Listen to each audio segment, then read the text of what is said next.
Hello to all the wonderful people out there. As you can see, it's a pretty gloomy day out there. It's been raining all day.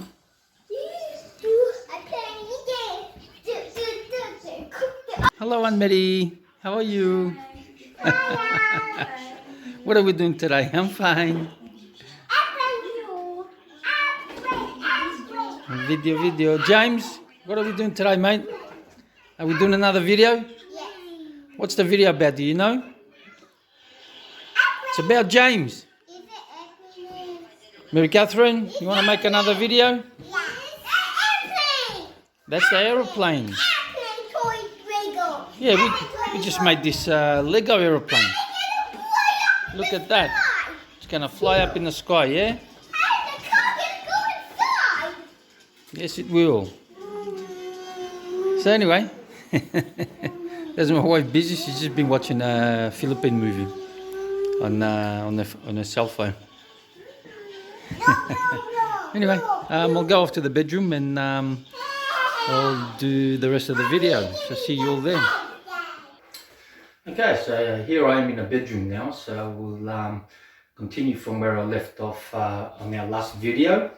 So pretty much we've determined I'm not a passport bro, but I did meet my wife in the Philippines, and we did decide to get married when we met. So what happened after that is I obviously returned to Australia because, well, I've got a job here, or I had a job at that point in time anyway.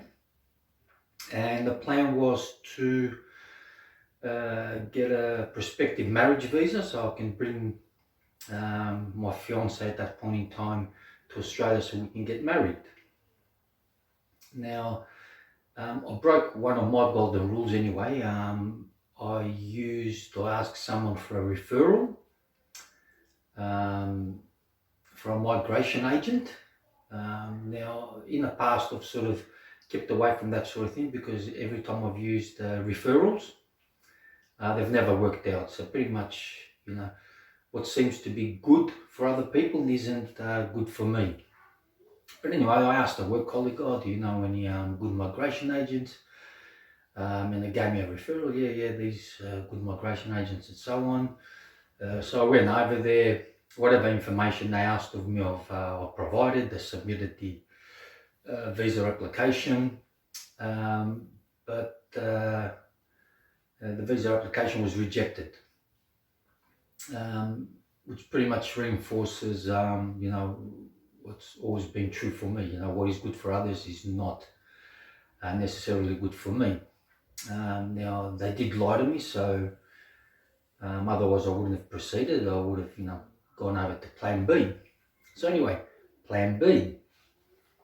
So plan B pretty much was at that point in time that I get extended leave from work, go to the Philippines, marry my wife in the Philippines, and then bring her back to Australia. So off I went.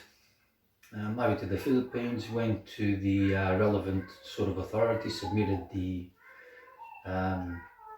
marriage sort of paperwork so we can get a marriage license, and we're informed you need to do marriage counselling before we authorize or approve a marriage license. So we did that. You know, we went to this big hall, you know, massive, you know, hundreds and hundreds of Filipino people there. So a lot of people getting married in the Philippines. So I completed that. Then we went to church. Obviously, we were going to have a Catholic wedding. Went to the church. Church pretty much said the same thing. Yeah, you need to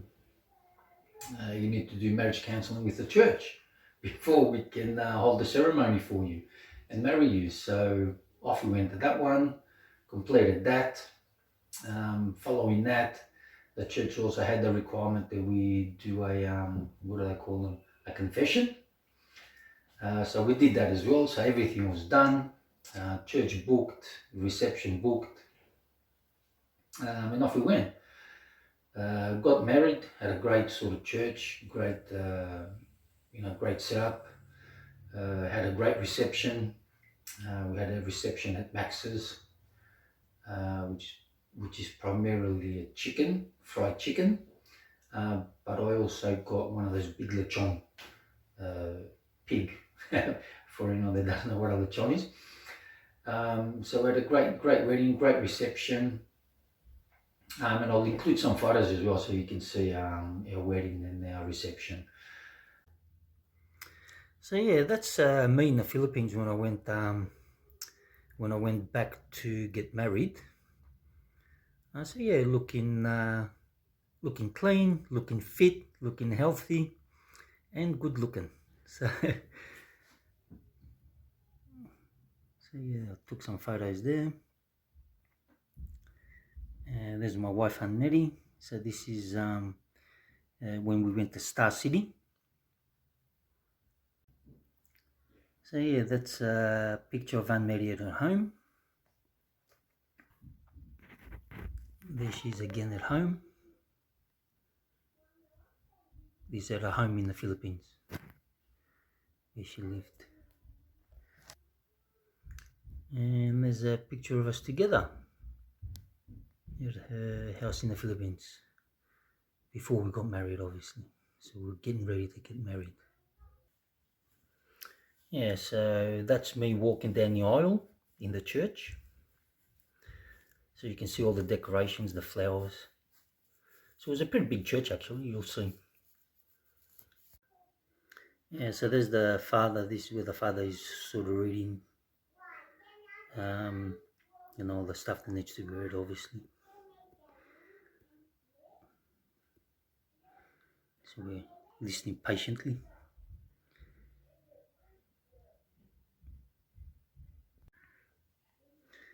So yeah, there's the church, so you can see, just how big it is. It's a massive church.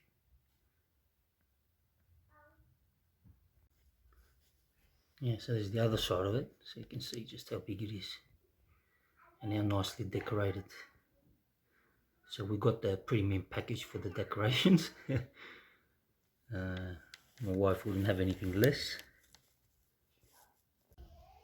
Yeah, so this is us at the reception. We're sitting at the table at the front.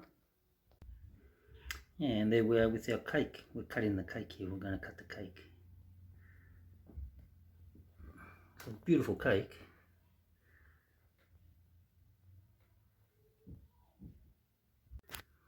Yeah, so here we are having a toast. Now it's a pity they didn't take the photographer didn't take a picture of the lechon. I'm surprised he didn't. But maybe it's in the video. I'll have a look at the video. Maybe I can find that. Anyway, there we are. And here we are. You can see some of the gifts that we've got.